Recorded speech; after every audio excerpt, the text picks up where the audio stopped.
In Sharif by Hossam Bahgat, a human rights activist in Egypt. He's the founder of Egyptian Initiative for Personal Rights. Hossam, you're on the line with us now from Cairo. Can you tell us where you are and what has you learned has happened with human rights organizations there?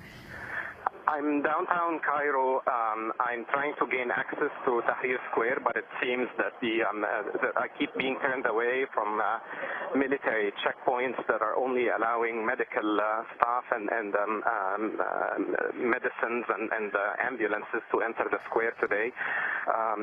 Just past the south of the square, and I saw a line of 15 or 16 ambulances that are parked outside of the square.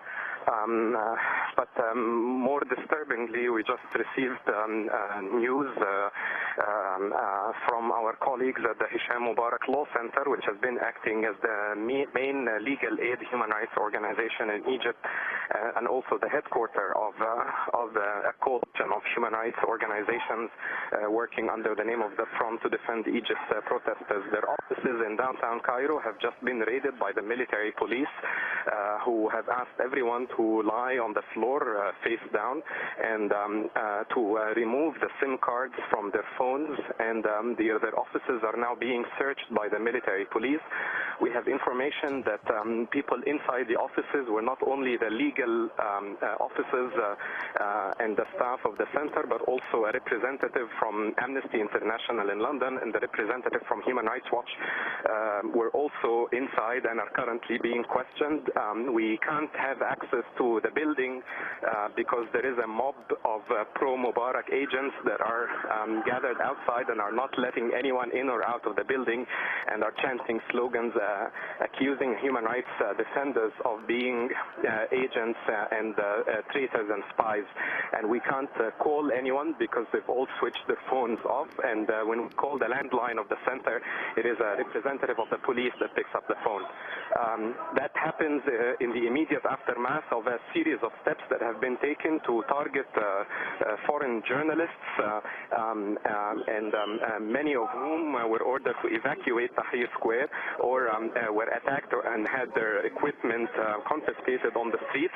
And that has escalated now because we are getting consistent reports that all foreigners are being stopped on the streets, sometimes by the army personnel, and at other times by ordinary citizens on the street in an apparent response to the persistent anti-foreigners message that they've been hearing for 2 days on TV, on the state television, saying that there are foreign agents and foreign forces standing behind the remaining protesters in Tahrir Square.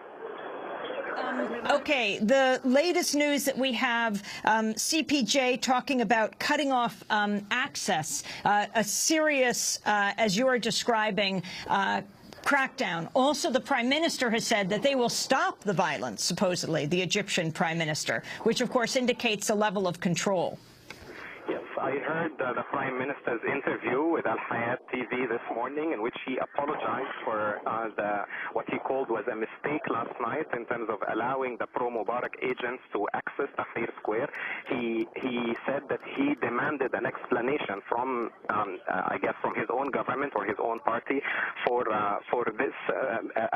I mean, who made this decision to let the pro-Mubarak agents assault the pro-democracy protesters in the square. But what is causing the biggest alarm today is that there seems to be a series of attempts by the army itself for the first time of going after foreign journalists and going after human rights organizations, both Egyptian and foreign. And with the lack of access to Tahrir Square, we fear that the worst is about to happen, and that there is something that the army does not want anyone from the outside world to witness.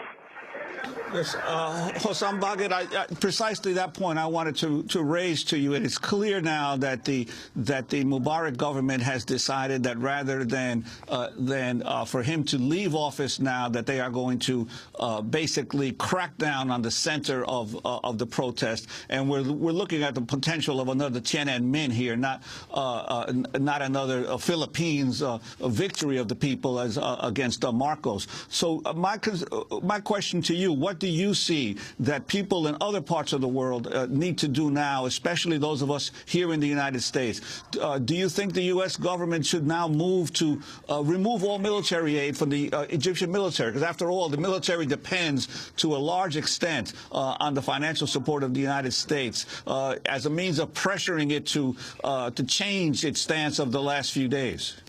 The most negative development that we are witnessing starting yesterday was that the army has given up on its position of at least apparent neutrality. Yesterday they made the statement by an army spokesperson inviting all the protesters, the pro-democracy protesters, to go home, and then within minutes they removed their barricades and allowed their pro-Mubarak thugs to assault us with stones and Molotov cocktails, and later early this morning with live fire.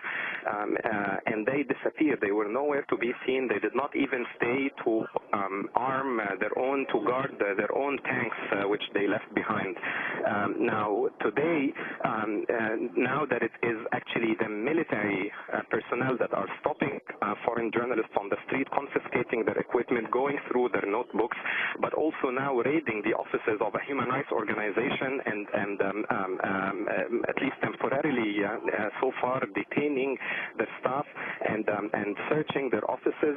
It is clear now that the army has decided to pick a side, and unfortunately it is not the side of the Egyptian people, but the side of the government.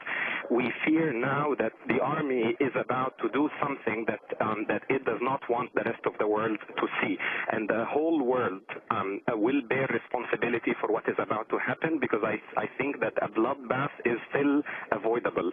We need to do everything in our disposal to prevent a massacre from taking place. Hossam Bahgat, what do you think the United States can do?